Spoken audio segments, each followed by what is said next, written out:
This here is a brake light switch, or a brake stop switch, or a stop light switch, either name as preferred.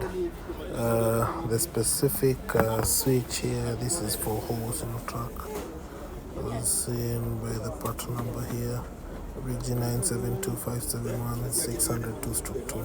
This tower is for Howo Sinotruk and the CNHTC series of trucks, or Sinotruk series. So a stoplight switch basically turns on the lights, the rear lights, when the brake pedal is pressed.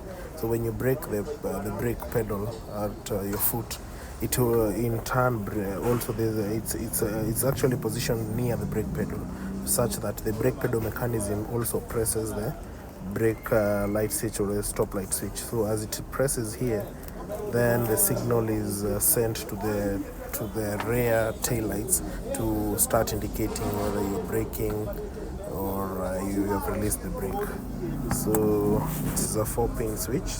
Most are usually a 2-way switch system. This one is a 4-pin, majorly because the truck tail lights has 4 lights, which are basically a red, amber, etc. So as you can see, this is for Howo Sinotruk.